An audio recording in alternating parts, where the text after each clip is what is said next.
پاکستان مسلم لیگ نون فرانس کے زیر اہتمام بانی پاکستان قائد اعظم محمد علی جناح رحمۃ اللہ علیہ اور قائد مسلم لیگ نون میاں محمد نواز شریف کی سالگرہ بڑے شایان شان طریقے سے فرانس میں منائی گئی۔ مزید احوال اس رپورٹ میں۔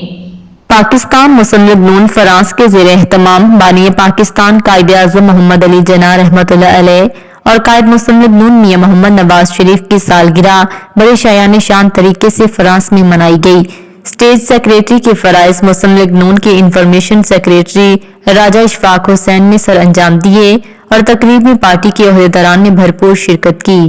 تقریب کی صدارت شیخ وسیم اکرم نے کی۔ تقریب کے مہمان خصوصی مسلم لیگ نون چیف کوآرڈینیٹر اینڈ سینئر نائب صدر international affairs barrister Amjad Malik کو حال میں ڈھول کی تھاپ پر استقبال کیا گیا، جو خصوصی طور پر برطانیہ سے تشریف لائے تھے۔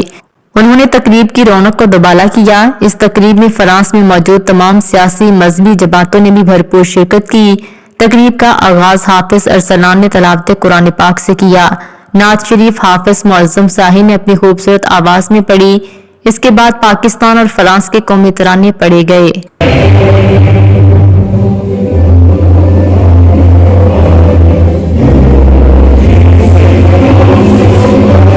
جن مقررین نے خطاب کیا ان میں راجہ محمد علی خان جوائنٹ سیکریٹری مسلم لیگ نون فرانس، چودھری شہباز کسانہ نائب صدر Muslim League, finance secretary Chaudhry Faisal Syed, youth wing کے صدر خان اصغر، جوائنٹ سیکریٹری ثبت مظہر، پیٹرن چودھری تاج الدین سکھیرا، حاجی مزمل، سینئر رہنما مسلم لیگ نون فرانس سید خالد جمال شاہ، کشمیری رہنما زاہد ہاشمی، مذہبی شخصیت حافظ اقبال اعظم، چودھری عصمت گوندل عبدالقادر، فرانس اسمبلی کے ایم این اے مونسیور کارلوس، قائم مقام صدر شیخ وسیم اکرم اور آخر میں مہمان خصوصی چیف کوآرڈینیٹر اینڈ سینئر نائب صدر انٹرنیشنل افیئرز بیرسٹر امجد ملک نے اپنی خوبصورت اور مفصل خطاب میں پاکستان کے موجودہ حالات پر روشنی ڈالی، جس پر حال میں موجود سینکڑوں افراد نے بھرپور داد دی۔ بیرسٹر امجد ملک نے پروگرام کے منتظمین کی بڑی تعریف کی اور شاباش دی، جنہوں نے آج کا اچھا اور اتنا بڑا فرانس کی تاریخ کا پروگرام آرگنائز کیا۔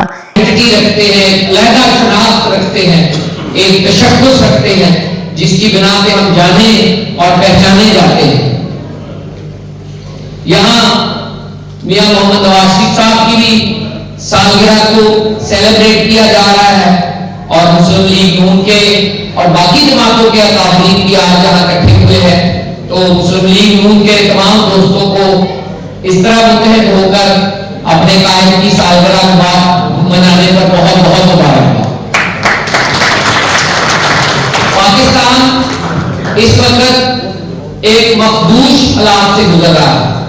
ہمارے سامنے ایک ترقی کا راستہ ہے، ایک فلاح تغیر و ترقی کا راستہ ہے، ایک راستہ ڈسٹرکشن تباہی کا راستہ ہے۔ ہمیں امید کرنی چاہیے کہ ہماری عوام عام لوگوں کے ساتھ مل کے مشاورت اور رہنمائی کے ساتھ آنے والے الیکشن میں وہ فیصلہ کریں گے جو پاکستان کے مستقبل کے لیے بہتر ہو۔ شیخ وسیم اکرم نے آنے والے تمام مہمانوں کا شکریہ ادا کیا اور بہترین کھانوں سے توازہ کی۔ آخر میں سالگرہ کے کیک کاٹے گئے اور پاکستان کی خوشحالی اور ترقی کے لیے دعا کی گئی۔ مزید باخبر رہنے کے لیے دیکھتے رہیے انڈر گراؤنڈ نیوز۔